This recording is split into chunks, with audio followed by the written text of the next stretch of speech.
उत्तराखंड पहाड़ी राज्य है और पहाड़ों में हर साल आपदा की वजह से भारी नुकसान होता है। इस बार पहली बारिश में ही अलग अलग जिलों से करीब 100 सड़कें बंद हुई और चमोली में 2 घर भी गिर गए।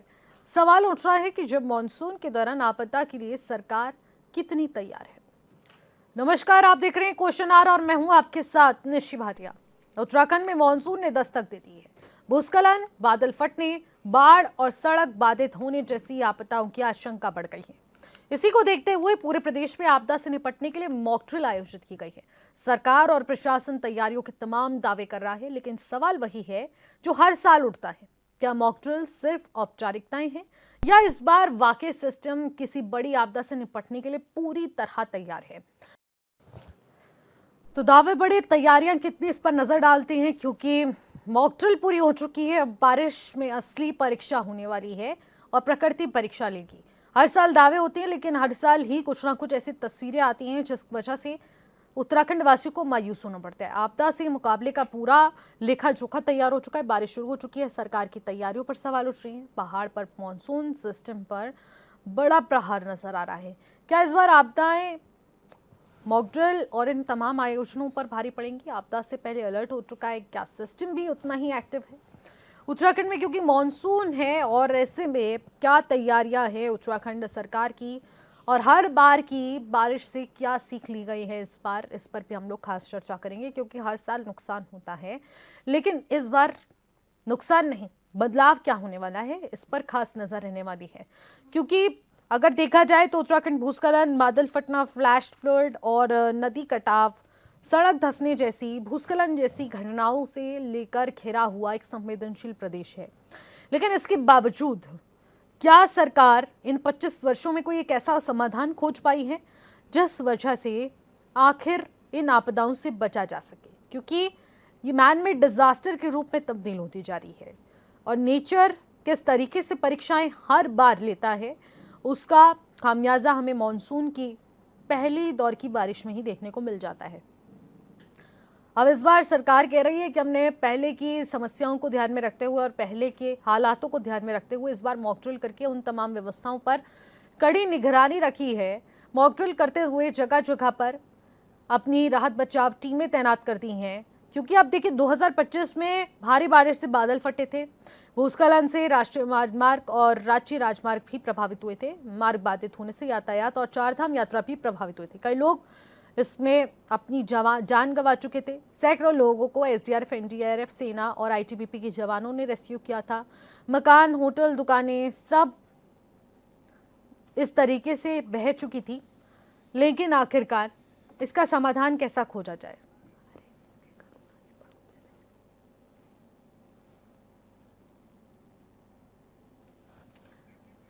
तो जिस तरीके से देखने को मिल रहा है कि आपदा से लड़ने को उत्तराखंड सरकार कितनी तैयार है, इस पर भी नजर सबकी बनी हो।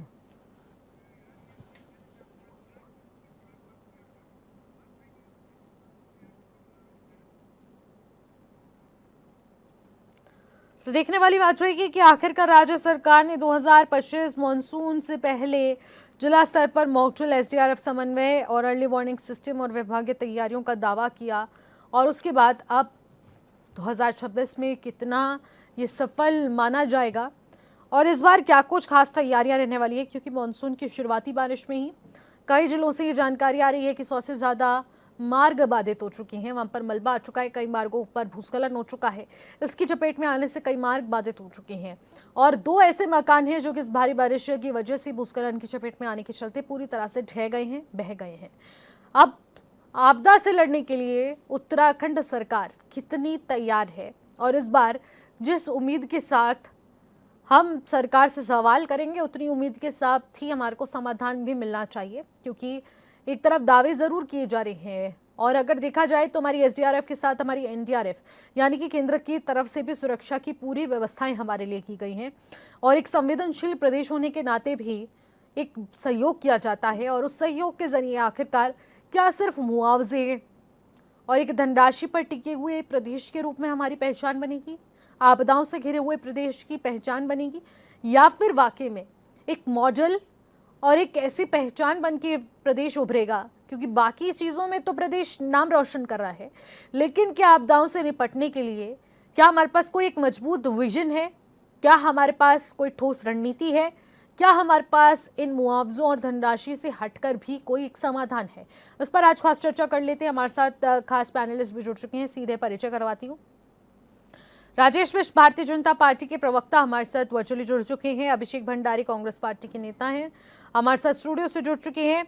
मीनाक्षी गिल्डियाल हैं यूकेटी के प्रवक्ता, वो भी हमारे साथ स्टूडियो से जुड़ चुकी हैं। हरीश मैकुरी जी वरिष्ठ पत्रकार हैं, वो भी हमारे साथ वर्चुअली जुड़ चुके हैं। और त्रिलोक चंद सोनी जी जो कि पर्यावरणविद हैं, वो भी इस वक्त हमारे साथ स्टूडियो से जुड़ चुकी हैं। सभी पैनलिस्ट का स्वागत करूंगी और चर्चा की शुरुआत राजेश मिश्र जी आपसे कर लेते हैं कि आपदा से लड़ने के लिए कितने तैयार हैं?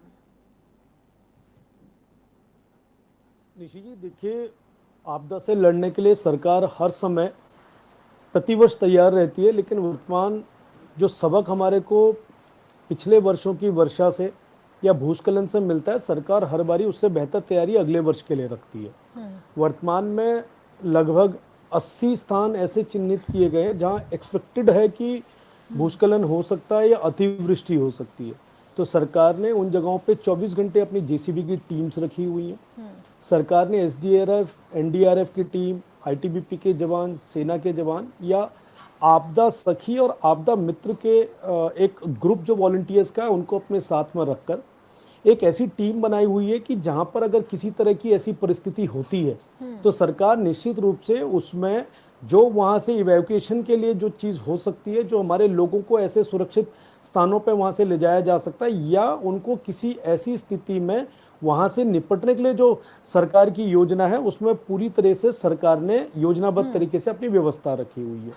वर्तमान परिस्थिति में खास तौर पे हम लोग चार धाम की बात जब करते हैं, राष्ट्रीय राजमार्ग की बात करते हैं, इसके अलावा कई बारी ऐसा भी देखने को मिलता है, जैसे धराली में हमने पिछले वर्ष देखा था, वो गांव के ऐसे इलाके थे जो ना राष्ट्रीय राजमार्ग से जुड़े हुए थे और ना वहाँ कोई ऐसे काम हुए थे जिसमें किसी तरह से ये कहा जा सकता था कि यहाँ बहुत सड़क चौड़ी करने के लिए कटान हुआ है या यहाँ पे कोई बहुत बड़ी बिल्डिंग बन गई है, यहाँ पे कोई बहुत बड़ा ऐसा काम हो रहा है जिसकी वजह से शायद ये आपदा आई है। अतिवृष्टि उत्तराखंड के पर्वतीय क्षेत्रों में किसी भी स्थान में कभी भी हो जाती है, लेकिन वर्तमान परिस्थिति में सरकार ने सारे मानक अपने तय करके उन जगहों पे रेडिली अवेलेबल टीम 24 घंटे जो हमारे श्रद्धालु या हमारे क्षेत्रीय लोग हैं उनके लिए ऐसी व्यवस्था बनाई हुई है कि उनको रियल टाइम अलर्ट मिल जाए और वो सुरक्षित स्थानों पे अगर वहां से समय से पहले उनको कैसे निकालना है उसकी व्यवस्था सरकार ने बनाई हुई है। हमारे श्रद्धालु या जो हमारे यात्री हैं कोई इस मार्ग पे कहीं अटक जाते हैं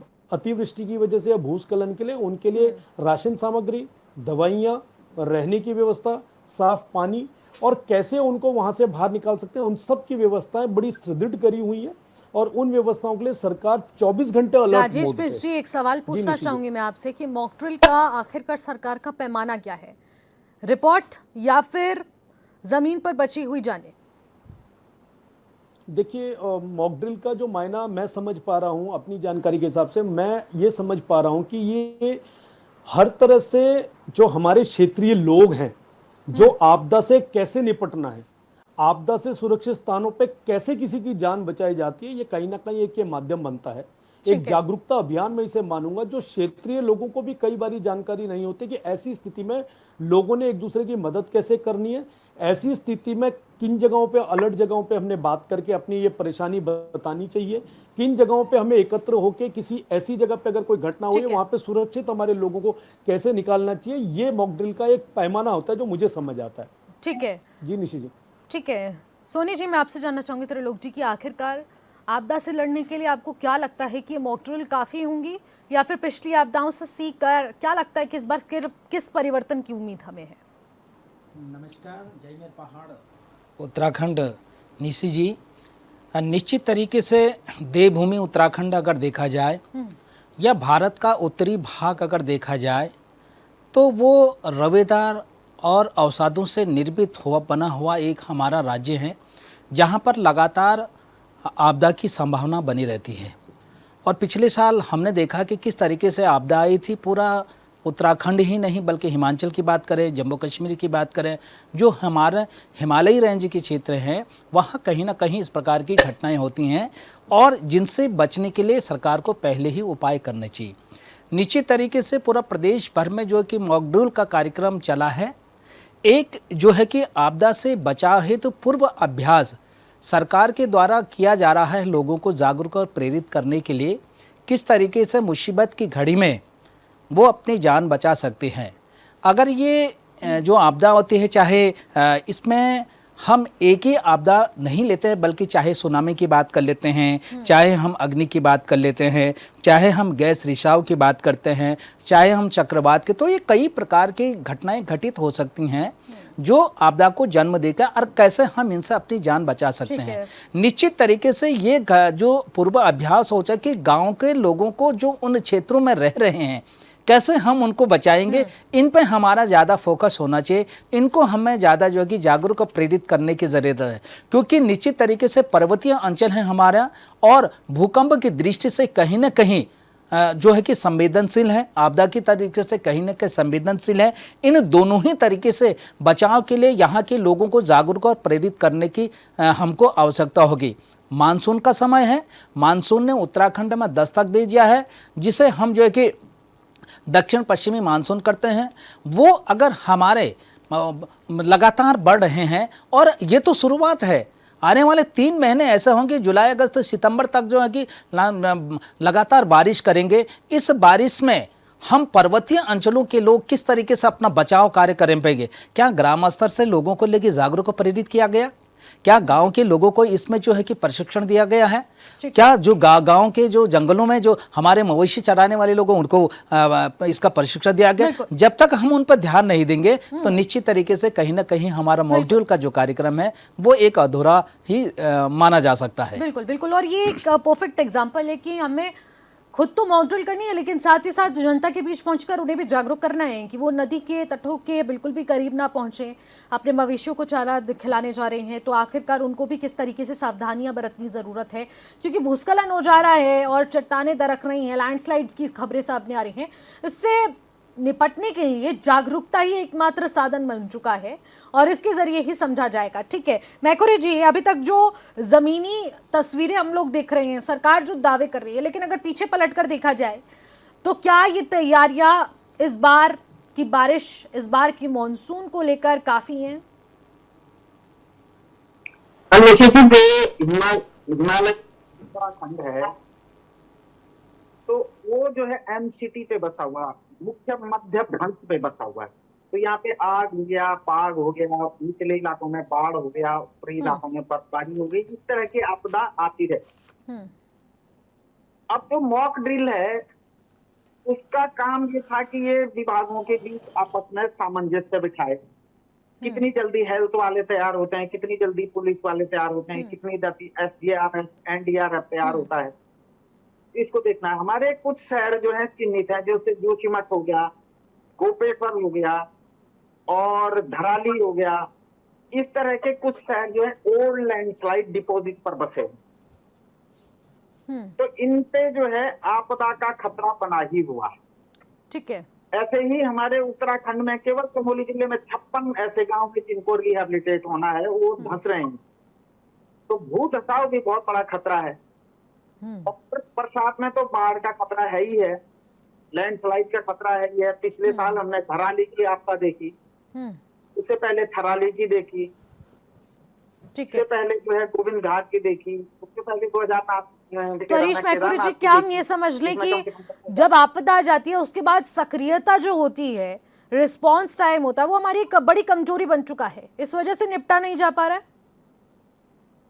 नहीं निशी जी, ये है कि ये जो अभ्यास है हमारा, इससे हमारी प्रॉम्प्टनेस और थोड़ा कोऑर्डिनेशन कैसा है ये तो पता चलता है, लेकिन थोड़ा सा इसके लिए आपदा का बजट किया जाता है। तो अब मैं ये देख रहा हूँ कि ये एक तरह की खानापूर्ति जैसी रह गई कि बजट आया है तो उसको थोड़ा सा मीट आउट करना है, इसके लिए थोड़ा सा अभ्यास करो।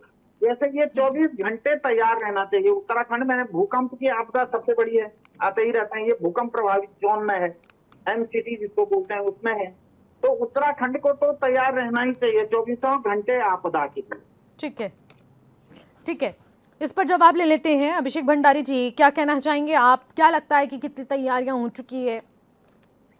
इसी तैयारी तो आप देख रहे होंगे, मॉक ड्रिल हो रही है। तो मॉक ड्रिल का चलो सरकार कुछ मामलों में सजग है, लेकिन जब तक आप वाकई में इस चीज को धरातल पे नहीं उतारेंगे, धरातल पे कैसे उतरेगी? ये खाली मॉक ड्रिल से नहीं, जन जागरूकता। अब आज जुलाई 3 तारीख हो गई और इस बार मुझे लगता है कि मानसून काफी लेट है। तकरीबन जब हमारे 2013 की बात कर रहा हूं मैं, 12 जून को केदारनाथ आपदा आई थी 2013 में, तो 8-9 तारीख से 8-9 जून से बारिश शुरू हो गई थी। तो तकरीबन जून 5-6 या 8-9-10 से बारिश शुरू हो जाती है। इस बार थोड़ा लेट है मानसून। उस लेट का भी मैं अभी थोड़ा कारण बताऊंगा कि जब ये अब बड़े पर्यावरणविद भाई साहब त्रिलोक सोनी जी हैं, उन्होंने कई चीजें बताई। यहाँ पे हिमालयी क्षेत्र है, किस तरह से यहाँ पे हमारी हिमशैलें बनी हुई हैं। अभी हिमालय प्रतिवर्ष कितना इंच उठ रहा है। अभी तो ये नए अपने बिल्कुल नए नवेले पहाड़ बन रहे हैं हमारे, और उनको हम किस कदर से दोह रहे हैं। मैं आपको बताऊं निशी जी, ये जब हमारे मानसून चलेंगे तो गर्म हवा पहले समुद्र से चलेगी, तो ये टकराते हुए आगे बढ़ते हैं। तो बीच में हमारी अरावली पहाड़ी आती थी, हरीश मैखुरी जी भी बताएंगे और बाकी आप सभी विद्वान में विशेषज्ञ हैं। लेकिन अरावली से जब टकराते हुए आगे बढ़ती थी तो इनकी जो स्पीड है, वेग में परिवर्तन होता था, और आगे आगे जिस तरह की ये कुछ गर्म हवाएं, कुछ सर्द हवाएं इस तरह से आगे बढ़ती थी, तो हमारे नॉर्दर्न एरिया में आते आते ये जून 10-12 तक बरसना शुरू हो जाता था। तो 2-3 महीने तक बारिश का समय होता था। ठीक है। अरावली लगभग समाप्त हो गई है, और अब हमें धीरे धीरे, पिछली बार धराली, थराली, हमारे यहाँ बसु केदार में छेनागाड़, जखोली, जो कि बिल्कुल स्वैप हो गए मैम।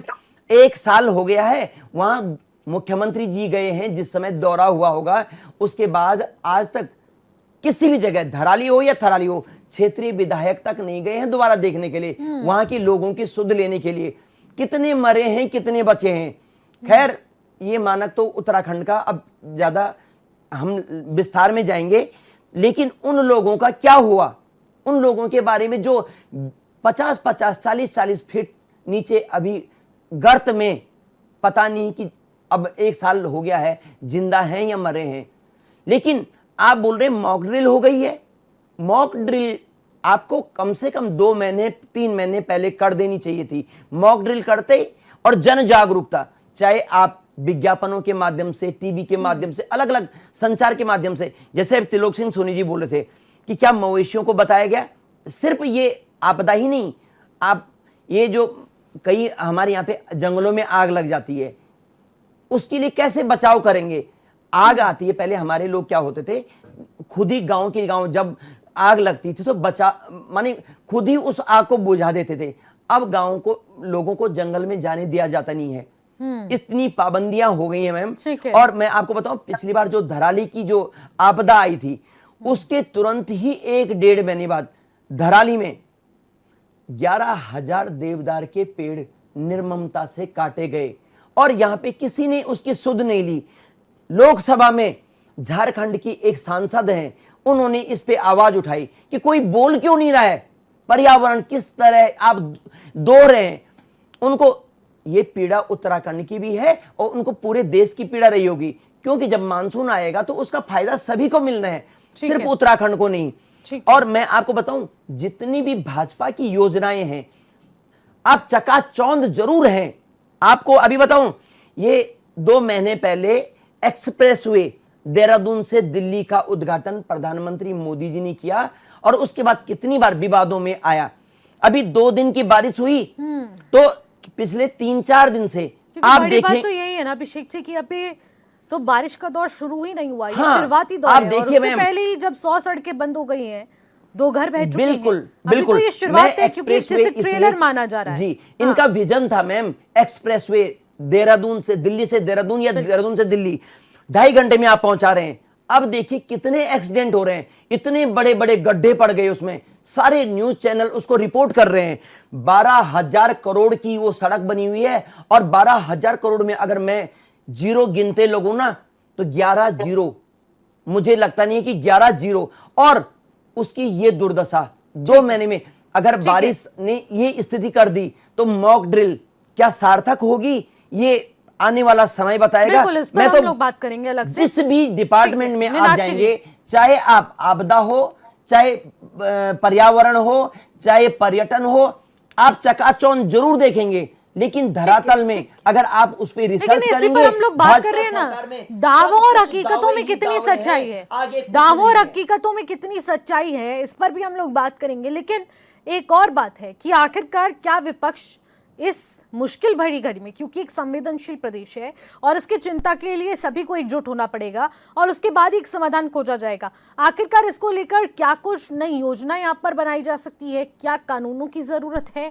और आखिरकार क्या प्रभावी मॉडल हो सकता है इस प्रदेश को बचाने के लिए, इस पर हम लोग एक कॉमेंट लेंगे। लेकिन उससे पहले एक छोटे से ब्रेक का वक्त हो चुका है। ब्रेक के बाद जो लौटेंगे, आप सब बने रहिए।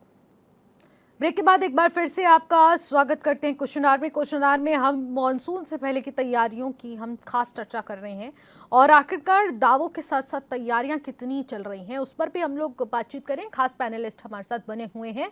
सीधे रुख करेंगे यूकेटी प्रवक्ता मीनाक्षी खिल्डियाल जी का, उनसे पूछते हैं कि आखिरकार क्या मानती है मीनाक्षी जी, आपकी कितनी तैयारियां हो चुकी हैं, क्या पहले की जो आपदाएं हैं, पहले के जो दृश्य हैं, उनसे कुछ सीख लेकर इस बार की कुछ तैयारियां हट करें? देखिए निशी जी, सबसे पहले तो मैं ये कहूँगी कि ये जो सरकार है ये दावों की सरकार है और जब इसके दावे खोखले होते हैं, फेल होते हैं, तो उसके बाद ये जिम्मेदारी लेने को तैयार नहीं होते हैं।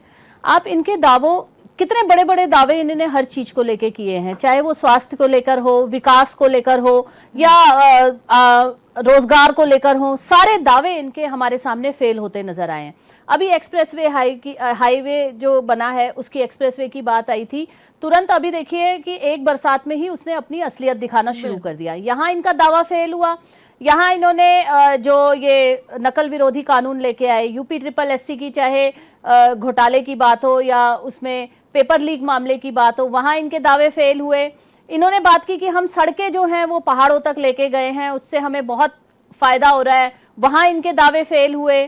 इन्होंने बात की कि हम 4 धाम के यात्रा के लिए पूरी तरह तैयार हैं, लेकिन आपने देखा कि आए दिन किस प्रकार से वहां लड़ाई झगड़े और किस प्रकार से वहां मतलब प्रशासन की कितनी मुस्तैदी है वो नजर आई, वहां इनके दावे फेल हुए। तो कितने मैं एग्जाम्पल दूं जहां पे इनके दावे फेल होते नजर आए हैं। आप ये बताइए निशी जी, जब एग्जाम होता है तो बच्चा क्या एग्जाम वाले दिन तैयारी करता है? वो तैयारी तो उसे साल भर करनी पड़ती है ना। तो हमारे यहाँ पे जो प्रदेश में एक आपदा प्रबंधन का जो बनाया गया है, आपदा प्रबंधन एक विभाग बनाया गया है, उस विभाग का काम होना चाहिए था कि पूरे साल तैयारी होती और उसके बाद अब तो एग्जाम देने का समय था, वो एग्जाम इन्हें इस टाइम पे देना था। लेकिन होगा, देखिए आपने खुद ही बोला कि अभी हमारे पास सूचना आई है कि कितना भूस्खलन हो गया है, कई 2 घर जो हैं वो जमींदोज हो गए हैं। तो ये तो रिजल्ट तो ये होगा ही, क्योंकि पूरे साल इन्होंने तैयारी नहीं की है। आप इनसे पूछिए कि बजट कितना खर्च किया इन्होंने आपदा प्रबंधन पे। आपदा प्रबंधन पूरे साल का बजट इनके लिए फिक्स होता है, लेकिन पूरे साल इनका काम क्यों नहीं नजर आता है?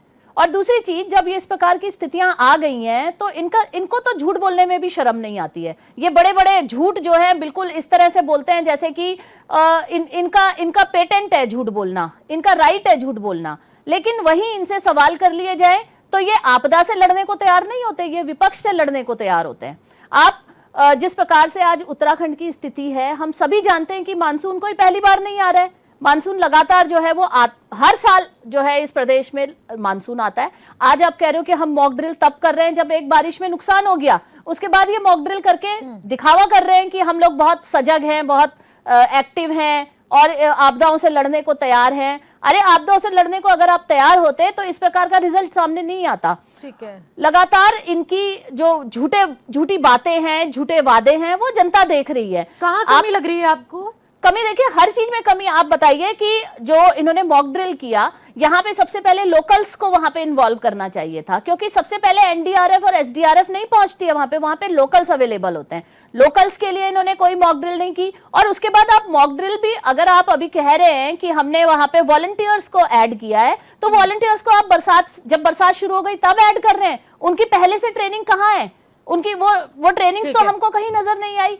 तो इनके जो दावे हैं ये झूठे हैं, और ये दावे करने वाले ये वही लोग हैं जिन्होंने कहा था कि इस देश में हम राम राज्य लेके आएंगे, और इन्होंने मंदिर की जो चंदा है उसकी चोरी की। ये सबसे बड़ा, जिस नाम पे इन लोगों ने आज सत्ता पे बैठे हैं और जिस नाम का ये धार्मिक जो इस्तेमाल करते हैं, ये आज उसकी असलियत हम लोगों के सामने चंदा चोरी के रूप में आई है। जवाब ले लेते हैं। बताइए राजेश मिश्र जी, क्या जो हर साल पूरे दिन 365 दिन आपको तैयारियों में जुटना था कि इस तरीके से आपदाओं से निपटा जाए, एंड मौके पर आपदाओं की तैयारी करके क्या सिर्फ कागजी जरूरतों को पूरा किया जा रहा है, या फिर वाकई में जो आम जनता है उनकी जिंदगियों को बचाना भी आप लोगों की जिम्मेदारी है? मीनाक्षी जी ने एक सीधा सवाल किया है, जवाब दीजिए। मॉक ड्रिल पे चर्चा हो रही है, आपदा पे, लेकिन जब विषय का ज्ञान ही नहीं है, विषय की जानकारी नहीं है, तो डिबेट में कुछ ना कुछ तो बोलना पड़ेगा। तो जो चर्चा है वो घूम गई 12,000 करोड़ के हाईवे पे, वो चर्चा घूम गई राम मंदिर पे, वो चर्चा घूम गई पेपर लीक पे, वो चर्चा घूम गई SSSC पे। तो बड़ी हैरानी की बात है, चर्चा की जानकारी नहीं होगी तो आधी अधूरी बात ही, स्क्रिप्टेड लाइन जो है, जो याद रहता है दिमाग में, वो आके डिबेट में बोल दी जाएगी। हमारे साथी भंडारी जी ने बात कही, बहन जी आप अपने समय पे बोलो, ज्यादा विद्वान मत बनो। मैं जानता हूँ कितने विद्वान हैं आप, मैं बहुत अच्छे से जानता हूँ। मैं बोल रहा हूँ, मैं आप कितने विद्वान हैं मैं जानता हूँ, और आधी अधूरी जानकारी लेकर जो आप यहाँ ज्ञान दे रही है ना, वो सब जानता हूँ। तो मुझे ज्ञान मत दीजिए। आपके समय पे काउंटर करूंगा मैं, तब मेरे बीच में कहना। जब मैं आपके सामने काउंटर करूंगा ना, तब मेरे बीच में कहना। आपकी आदत यही सबसे अच्छी है कि जानकारी तो कुछ है नहीं, जानकारी तो है नहीं, लेकिन बेशर्मी से महिला होने के बाद भी, बेशर्मी से भी महिला होने के बाद सफेद झूठ परोस रहे। और बड़ी हैरानी है इस बात की कि फिर भी झूठ बोल रही हो, फिर भी झूठ बोल रही हो। कुछ नहीं पता, राम मंदिर का नहीं पता, यूके SSSC का नहीं पता, 12,000 करोड़ की सड़क का नहीं पता, लेकिन यहाँ पे ज्ञान देंगे। निशी जी, आप लोगों ने झूठ बोला है, चोर हैं आप लोग। झूठ परोसने के लिए इनको समय दिया था आपने, ये झूठ परोसने के लिए समय दिया था। डेकोरम कभी अच्छा होगा, डेकोरम कभी अच्छा होगा जब हम भी अपनी बात पूरी तरीके से बोलें। अगर इनकी तरह बीच में डेकोरम खराब करेंगे तो ये बोल नहीं पाएंगे एक शब्द भी। राजेश तो ये झूठ परोसना बंद करें यहाँ पर। आपकी जिम्मेदारी है जवाब देना। महिला होने का मतलब ये नहीं कि झूठ बोले जाएंगे यहाँ पर, महिला होने का ये मतलब नहीं यहाँ होता। पर महिला महिला होने का मतलब ये होता है कि झूठ बोल देंगे और बेशर्मी से बोलेंगे, बेशर्मी से नहीं बोलना है, मीनाक्षी जी बेशर्मी से झूठ नहीं बोल सकते आप। नेशनल चैनल पे बैठे हो, यूकेडी के ऑफिस में नहीं हो। राजेश जी शांत हो जाइए, इसमें महिला पुरुष का यहाँ पर कोई रोल नहीं है। एक विपक्षी पार्टी होने के नाते जिम्मेदारी से आपसे सवाल पूछा जा रहा है, आप सीधे फैक्टफुल जवाब दीजिए, बात खत्म। पूछेंगे हम। अच्छा निशी जी, जिम्मेदारी से जवाब चाहते हो तो क्या आप इंटरप्शन करोगे? मैं यही तो पूछ रही हूँ ना आपसे, आप विपक्ष interruption अगर करोगे सवाल क्या? कर रहा है, आप नहीं, उनका मैं फैक्ट जनरली आपसे कह रहा हूं के तो साथ मैं आंसर करके क्या डिबेट करा हमारी, सकते हैं। क्या डिबेट हमारी नेशनल हाईवे पे है? क्या डिबेट राम मंदिर पे है? नहीं, क्या आप डिबेट मुझे हमारी जानकारी यूकेडी नहीं है, पे जानकारी है तभी मैंने ये तो सारी इनको बातें बोलिए आपके कि सामने ये रखी है। सवाल राजेश टॉपिक जी, पर आ जाइए, ये मैंने आपके झूठे दावों की पोल खोली है, टॉपिक से बाहर आपके घूमकर झूठे दावों की डिबेट के पोल रूप में खोली है बदल मैंने। दिया। इनको हम पता ही क्या नहीं, आप क्या कहते ये हैं? बताएं, इनको मॉक ड्रिल का माननीय मतलब नहीं मालूम मुख्यमंत्री है। जी ने मॉक ड्रिल इनको किया, क्या मॉक ड्रिल डिबेट का में मतलब ये नहीं बताएं मालूम क्या है हम इनको कि मॉक ड्रिल के अंदर, नहीं, डिबेट में ये मॉक ड्रिल के राजेश अंदर बिजली ऐसी- क्षेत्रीय अरे लोगों राजेश जी, चलिए मॉक ड्रिल पे बात कर लेते हैं, आपदाओं पे बात कर लेते हैं। क्यों ये घटनाएं सामने आ रही है, क्यों भूस्खलन हो रहे हैं, क्यों सड़कें टूट रही हैं, ऐसे नहीं इसका जवाब दीजिए ना। रुक जाइए दीजिए आप इसका जवाब। निशी जी, जब आप आपदाओं की बात कर रही है तो क्यों ये सब आपदाएं आ रही है? एक एक करके मीनाक्षी जी, अभी मैं आपको समय दूंगी, तब आप अपनी बात रखिएगा। राजेश मिश्र जी, मैं आपसे जवाब चाहती हूँ, आप सीधे मुद्दे की बात करिएगा, और मैं आपसे ये जानना चाहती हूँ, देखिए कोई निशी जी, पर्सनल मैंने मुद्दे अटैक की नहीं बात करेगा, करी है। महिला पुरुष का सुनिए, कोई सुनिए, झांसा निशी नहीं जी, देगा, यहाँ पर देखिए, कोई ये ठीक नहीं सिंपैथी है। कार्ड ये नहीं खेल डिबेट रहा है, ऐसे- यहाँ पर सीधा सवाल हो रहा है। सुनिए, आप विपक्षी नहीं। पार्टी होने के नाते आप उनको फैक्टफुली जवाब दीजिए ना, फैक्टफुली जवाब दीजिए आप। जो सवाल पूछा जाएगा, जो मुझ पे, सुनिए निशी जी, मेरे पे जो आरोप लगेंगे, मेरी जिम्मेदारी के उन आरोपों का जवाब दूं। हाँ, तो डिबेट में आपसे दीजिए, पूछना वही तो चाह मैं रहा कह रही हूँ, हूं, आप जब जवाब इन्होंने दीजिए। 12,000 करोड़ की सड़क, सुनिए ना, बनी आप नहीं भी क्या तो 12,000 सुनिए करोड़ की सड़क 12,000 करोड़ की सड़क की 12,000 बात करोड़ करी की इन्होंने। सड़क नहीं बनी क्या क्या? आपने इनको कहा कि आप मुद्दे से अलग मत जाइए? जब यूके ट्रिपल एससी की इन्होंने नहीं, बात करी, ये आपने मुद्दे इनको से कहा अलग मुद्दे है से क्या? क्यों बात कर रहे हैं? इन्होंने राम गिराया मंदिर कि की बात आखिरकार इन्होंने करी, आपकी आपने दाव कहा और इनको? सच्चाई में नहीं, कितना क्या फर्क हम है। यही माननीय मैं भी तो मुख्यमंत्री तुम्हें जी बात ये कर बताएं रही कि उन्होंने अच्छे कपड़े पहने हुए थे। मुद्दे से नहीं भटका जा रहा है। ये अब बताएं हम कि लोग इसी मुख्यमंत्री टॉपिक जी पर ने अच्छे आएंगे। कपड़े आप पहने लोग हुए थे। हमें उनका स्क्रिप्ट मुंह देंगे। अच्छा था। रुक जाइए, रुक जाइए, 1100 रुक करोड़ जाइए। रुपए आपने ऐसे ऐसा सरकार नहीं दिए। यहाँ पे ये डिबेट को जो भटका के समय खराब करते हैं, मैं वो समय कभी खराब नहीं करता। मुझे ये बताइए, 2013 की जो आपदा आई, इन्होंने अगर समय से मॉक ड्रिल किया होता तो क्या 2013 की आपदा में हजारों लाशों का ऐसा हाल होता जो केदारनाथ के अंदर हुआ? अरे भाई, क्या कमी रही तो कांग्रेस पार्टी 2025 की? की पूरी धराली बहुमती। और सुनिए धराली भंडारी की जी, आपदा सुनिए। तो आप- शांति रखिए। हाँ, शांति है रखिए। भाई साहब। शांत रहेंगे, तो आप आप बात लोगों ने बोलेंगे। स्कूटर की सिर्फ आप गाड़ी में, बोलेंगे। स्कूटर की टंकी में 80 लीटर तेल डलवाया था। ये प्रदेश जानता वो है। 80 लीटर आपके 2 लोगों बार ने पश्चिम 5,000 बंगाल की होके चाय आ गया पी थी। एक दिन में। एक चाय, और वो आज ये इनकी प्रदेश पार्टी जानता में है। है। जिस वो आज प्रकार इनकी से लूटा पार्टी में प्रदेश है। को, ये प्रदेश के लोग राजेश जानते मिश्र हैं। और वो इसलिए राजेश आप मिश्र, ज्ञान रुक देने की धुल स्थिति गए में हैं। नहीं हो। जाइए, रुक जाइए, अरे यार, रुकिए अभिषेक इसलिए जी। ज्ञान देने की स्थिति में राजेश नहीं हो मिश्र, आप लोग। राजेश मिश्र आप जी। लोगों को अरे राजेश समझ मिश्र नहीं जी, है। आप हैं, राजेश आपसे क्वेश्चन किए मिश्र जी, जाएंगे, एक सवाल उल्टे सुनिए। भी और सुलटे भी। भंडारी जी, मैं अभिषेक जी, अच्छे रुक से जाइए। जानता हूं, आपकी स्क्रिप्ट भी पता है मुझे। अभिषेक जी आपको रुक तो जाइए। सबकी स्क्रिप्ट पता है भाई। अभिषेक जी, अभिषेक जी, निशी जी। रुकिए रुकिए। राजेश जी, मेरा एक सीधा सवाल आपसे है। अब कोई किसी पे पर्सनल अटैक या फिर कोई किसी पर तंज नहीं कसेगा। यहाँ पर किसी की स्क्रिप्ट यहाँ पर खुलने वाली नहीं है। सबकी स्क्रिप्ट जनता जानती है। लेकिन राजेश मिश्र जी, मेरा आपसे ये सवाल है कि 2013 की आपदा को ध्यान में ना लिया जाए और उससे सीख ली जाए, और आप मुझे ये बताइए कि 2025 की जो आपदाएं आई हैं उससे सीख लेकर 2026 की तैयारियां क्या हैं। इस पर हम लोग मेन फोकस करना चाहते हैं। निशी जी, मैंने सबसे पहले जब आपने मेरा वक्तव्य पूछा था, मैंने स्पष्ट रूप से आपको पूरा विवरण दिया था सरकार 2026 की तैयारियों में क्या कर रही है। मेरे से बेहतर, और यहाँ जितने विपक्षी साथी बैठे हैं उन सबसे बेहतर मीडिया के पास जब से राज्य बना है तब से अब तक की पूरी पिक्चर होगी। मुझे ये बताइए कि सरकार की विफलता किस ओर है और कौन सी ऐसी बड़ी घटना हुई है जिसमें सरकार ने समय रहते वहां पे व्यवस्थाएं नहीं दी हैं। पहले के मुकाबले जो आज की परिस्थिति चार धाम यात्रा को लेकर है या आपदाओं को लेकर है, सरकार कितनी सक्रिय या कितनी निष्क्रिय, आप मुझे अपने माध्यम से बना दीजिए। विपक्षी साथियों ने क्या बोलना है मैं जानता हूं, और मैं विपक्ष में होता तो मैं क्या बोलता है मुझे भी पता है। लेकिन इन लोगों को बगैर जानकारी के ये वो लोग हमें बुलाया है, लोगों की ये तो काहे के लिए लाशों पे बुलाया बैठ है? के, श्रद्धालुओं की लाशों पे बैठ देखिए के राजेश अपनी मिश्र जी, रोटियां सेकते कंपैरिजन राजनीतिक। नहीं होगा। राजेश मिश्र जी, यहाँ पर कंपैरिजन, और हम अगर सारी चीजें हम ही लोग बता देंगे, यही लोग बता देंगे, तो अभी सरकार जवाब क्या देगी? निशी एक जी, मेन हम- पॉइंट है। हम लेकिन comparison आपने को सवाल कैसे किया नहीं लेंगे? हम है तो पिछले इसका साल क्या जवाब भी मैं व्यवस्थाएं आपको हुई? दूंगी। लेकिन अगर आपने मुझसे सवाल किया है निशी तो जी, मैं जवाब भी पिछले दूंगी। हमारे पिछले साथ साल मेरे क्या भी वरिष्ठ व्यवस्थाएं- पत्रकार सुनिए। यहाँ पर हरीश मैखुरी जी बैठे हुए हैं, वो भी बखूबी इसका जवाब देंगे। हरीश मैखुरी जी, मैं आपसे जवाब लेना चाहूंगी, फिर आती हूँ अभिषेक जी आपके पास। हरीश मैखुरी जी, मैं आपसे जानना चाहूंगी, 2000 निर्माण से लेकर अब 2026 चल रहा है, कितनी आपदाएं आई हैं? 25 सालों में हमने कितना सीख लिया है? या सिर्फ धनराशि लेंगे, मुआवजा दे देकर, यही सब चीजों से काम तो नहीं चलेगा ना। किसने ठोस नीति बनाई है इस आपदा से निपटने के लिए, बताइए मैखुरी जी। जी, हमारे पास जो है ना एनडीआरएफ, एसडीआरएफ, वो मजबूत होने चाहिए और मजबूत होने चाहिए और वेल इक्विप्ड होने चाहिए, जो कि अभी तक नहीं है। मतलब वो तुरंत घटना स्थल पर कैसे पहुंचे, इसके लिए उनको वेल इक्विप्ड और वाहन उनके सुसज्जित होने चाहिए, चाहे हेलीकॉप्टर है, चाहे हेली सेवा है, चाहे हमारा जो हेलीकॉप्टर भी है तो वो उसमें मेडिकल एड कितनी है, क्या वो हेली एम्बुलेंस है, इस तरह की चीज उनके पास से होनी चाहिए जो अभी नहीं। और जहाँ तक सड़कों की बात है तो मैं एक चीज जरूर यहाँ पे रखना चाहूंगा, क्योंकि विपक्ष और पक्ष तो पक्ष कहेगा हमने बहुत कर दिया, विपक्ष कहेगा कुछ नहीं हुआ।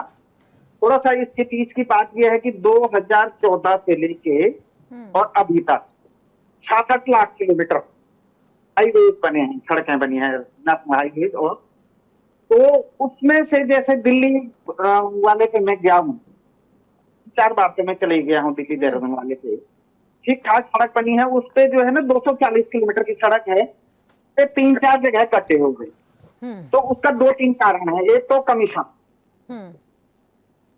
तो कमीशन तो जा ही रहा है, इसमें तो कोई दुराव है नहीं। अब कहां तक जा रहा है ये हम तो नहीं कहेंगे, लेकिन दूसरा इंजीनियरों की क्वालिटी कैसी है, क्या हमने 0% वाले इंजीनियर रखे हैं, ये 20% वाले रखे हैं या 100% वाले इंजीनियर रखे हैं, इसको जरूर देखा जाना चाहिए। ठीक है। और ब्लैक में ठेकेदार कितने हैं, इसको जरूर देखा जाना चाहिए। ब्लैक में ठेकेदार को, ब्लैक लिस्टेड ठेकेदार को ठेका नहीं मिलना ठीक है। चाहिए, इसका ध्यान रखा जाए इन सब में। ठीक है। और जहां तक आपदा की बात है, तो निश्चित रूप से उत्तराखंड आपदा प्रोन जोन है, तो उसके लिए तो सरकार को क्षमा नहीं किया जा सकता। यदि सरकार इस पर पैसा नहीं देती, बजट नहीं देती, केंद्र से इसके लिए स्पेशल बजट ना, क्योंकि उत्तराखंड आपदा प्रभावित राज्य ही है। जैसे जापान में ना आए दिन भूकंप आते हैं, हाँ। वो रेडी रहते हैं प्रत्येक भूकंप के लिए, तो वैसे ही उत्तराखंड आपदा प्रोन जोन है। न जाने बाढ़ आ जाए, आग लग जाए, बर्फ पड़ जाए, भालू खा जाए, बाघ खा जाए। हमारे यहाँ 6 नेशनल पार्क और 6 नेशनल सेंचुरीज हैं, और उसमें बाघ और भालू और बंदर ठीक और है। सारे यहीं पड़े हैं, उसी के बीच आपने में रहना है। ठीक है। तो मतलब ऐसा अन्याय संस्थापक किसी हाँ। मनुष्य रिहैबिलिटेशन के साथ नहीं हुआ, जैसे उत्तराखंड में जो है दो पर्यावरणविदों ने, ठीक है। वन विभाग वालों ने कर दिया है। ठीक है। उत्तराखंड का जो ग्रामीण है वो अपने जंगल से घास नहीं ला सकता, हाँ। और पूरे हमने जो है एक मतलब 2 पक्षियों की टीम बसा दी है पूरे राजा जी नेशनल पार्क में, बद्री केदार के जंगलों में।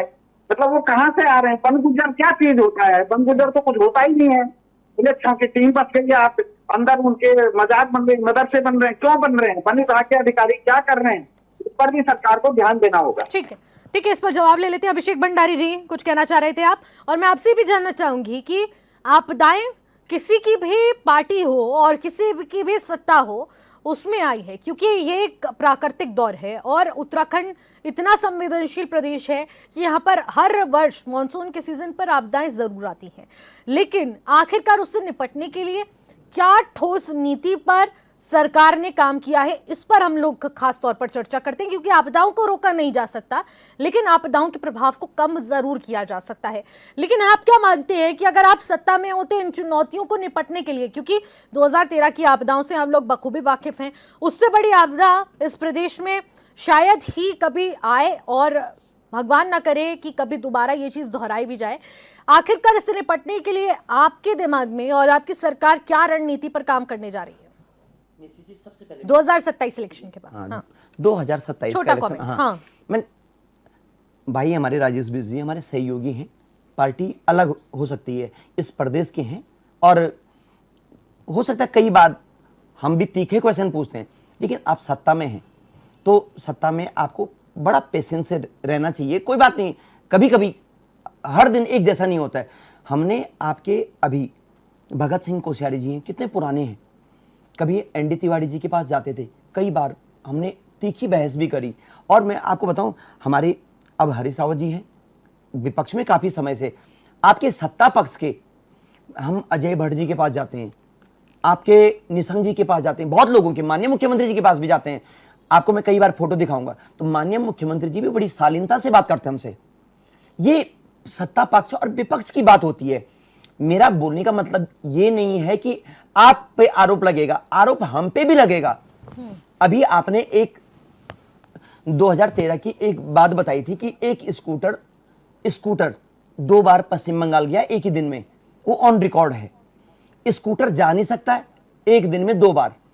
वो अब पहले कांग्रेस के मुख्यमंत्री थे, अब भाजपा में चले गए, मैं उस पे भी नहीं जाऊंगा, लेकिन अभी खुद ही सब चीज बता देते हैं अभिषेक जी, फिर आप बोलते हैं मैं उस पर नहीं जाऊंगा। चलो, खुद ही अपनी पोल खोल देते हैं आप। माननीय विजय बहुगुणा जी हैं वो, और वॉशिंग मशीन में धुल के बिल्कुल साफ हो गए हैं आज। और उनके सुपुत्र सौरभ बहुगुणा जी काबीना मंत्री हैं भाजपा में। चलो इसकी बात बता रहा हूं मैं फिर भी, जब आप सबको पता है आपदा प्रवाहित हमारा जोन है, बरसात होनी है, गर्मी होनी है, आपका रोड मैप क्या है, आपका विजन क्या है, मुझे जल्दी से बताइए आप। बिल्कुल अभी बता रहा हूं। ये अभी आप देखिए, 2025 की आपदा से मैं ये बोल रहा हूं, हमने क्या सीखा। अभी हमारा चर्चा का विषय था, सिर्फ 2 दिन में 2 दिन बारिश हुई, 2 घर टूट गए और 87 हमारी जो सड़कें हैं बंद हो गई हैं। ये सीखा हमने। मैं ये बोल रहा हूं, इसके लिए हमें पहले से तैयार होना चाहिए। ये बोल रहा हूं मैं, आपदा कभी भी आ सकती है, ये मानसून नहीं है। आप देखिए तो ये तैयारी है आपकी 2027 में आपदा मॉडल को लेकर? बिल्कुल मैम, अभी आपको बताऊं, हमारी बहुत बार जब हमारी सरकारें रही ना, हमने रोड मैप बनाए हैं हर साल, हर महीने, हर 6 महीने, हर 1 साल। ये नहीं कि सिर्फ 2027 का चुनाव होने वाला है, अब आज एक नया सिर्फ होगा कि मैं ये एक मॉक ड्रिल करवा देते लेकिन हैं। हर वर्ष इस तरीके से मॉडल पर काम हो रहा था, तो अगर ये मॉडल पहले ही लागू कर दिया जाता तो आज मॉडल इतनी के- जाने नहीं मॉडल- जाती, मॉडल के आज काम इतना हुए हैं। ज्यादा आपदाओं से ग्रसित हमारा प्रदेश नहीं होता। ठीक है अभिषेक जी, आपके पास नहीं, आऊंगी, मॉडल- कमेंट एक ले बात लेती हूँ और पहले। बताता हूँ, जो अभी आती हमारी हूँ मैं आपके सड़कें पास, हैं ना, सोनी जी सड़कें, के पास अभी आना भी चाहूंगी मैं एक मैं बार, छोटा सा कमेंट ले राजेश लेती हूँ, फिर बिजनेस- आपके पास जी, आऊंगी। ठीक। सोनी जी, एक बड़ा कमेंट मैं आपसे लेना चाहूंगी। देखिए, हम लोग जमीनी हकीकत की बार बार बात कर रहे हैं, लेकिन प्राकृतिक आपदाओं का भी हम लोग जब जिक्र करते हैं, उस बीच राजनीतिक पार्टियां और आखिरकार खासतौर पर सत्ता में बैठी सरकार, दोनों को अगर देखा जाए कि तराजू में तोल दिया जाए, तो आखिरकार किसकी जिम्मेदारियां सबसे ज्यादा बनती है कि आखिरकार कैसे काम होना चाहिए, किस तरीके से काम होना चाहिए, और आपदा मॉडल को लेकर किस नीति पर काम होने की जरूरत थी जो अभी तक नहीं हो पाई? बिल्कुल निशी जी, आप सही कह रहे हैं कि जो एक मॉड्यूल हमारे सामने आना चाहिए था वो धरातल पर नहीं आ पाया, क्योंकि ये जिम्मेदारियां सरकार की होती है। सरकार किस तरीके से अपने राज्य की व्यवस्थाएं बनाए, ये पूरी जिम्मेदारी, चाहे बॉर्डर के, हमारा तो प्रदेश है, वहाँ पर की जिम्मेदारी लेनी पड़ेगी, आपदा सही क्षेत्र है वो उसकी जिम्मेदारी लेनी पड़ेगी, और जो हमारा नदी घाटियों में बसे हुए लोग हैं उनकी जिम्मेदारी लेनी। और इसके लिए मैं एक सुझाव देना चाहूँगा सरकार को। सबसे पहले आपदा को दृष्टि में रखते हुए हमको क्या करना चाहिए, गांव स्तर पर महिलाओं को एक प्रशिक्षण देना चाहिए, प्राथमिक उपचार किस तरीके से करें, क्योंकि अगर आपदा घट जाती है, कोई लोग वहां पर जो कि इस तरीके से उसमें दब जाते हैं या कोई चोट फटक लग जाती है, उनको प्राथमिक उपचार मिल ही नहीं पाता है, डॉक्टर मिल नहीं पाते हैं, है ही नहीं है। इस ओर हमने पहले भी प्रयास किया था, सरकार को दिया था, हमने कहा तो हमारा माध्यमिक शिक्षा विभाग है, उस माध्यमिक शिक्षा विभाग में जो है एक पाठ्यक्रम आप लागू कर दे चिकित्सा विज्ञान के रूप में, चिकित्सा स्वास्थ्य विज्ञान के रूप में, हर बच्चा इसमें पढ़ लेता आएगा, उनके माँ बाप पढ़ेंगे। कभी अकस्मात घटना घट जाती है तो उस समय जो है कि प्राथमिक उपचार के लिए डॉक्टरों के पास ना भटक करके वो स्वयं दे सके, इस ओर काम होना चाहिए। बिल्कुल। दूसरी बात मैं ये कहना चाहूंगा कि जो हमारा मॉड्यूल है, गांव स्तर के लोगों को प्रशिक्षण करना चाहिए, गांव के प्रधान को लेना चाहिए उसमें, क्योंकि हम अगर पहले से 2-3 महीने से गांव के लोगों को जागरूक और प्रेरित करते, आज घास काटते समय कोई लोग गिर जा रहे हैं, मर जा रहे हैं, ये भी तो एक आपदा है उन महिलाओं के लिए, वो भी कहीं ना कहीं अपनी जान दे रहे हैं। क्या उनको आज तकनीकी का जमाना है, क्या हम प्रशिक्षण देके किस तरीके से वो एवरेस्ट में जो एवरेस्ट में चढ़ते हैं, ऐसे हम अपने गांव का घरेलू महिलाओं को नहीं दे सकते?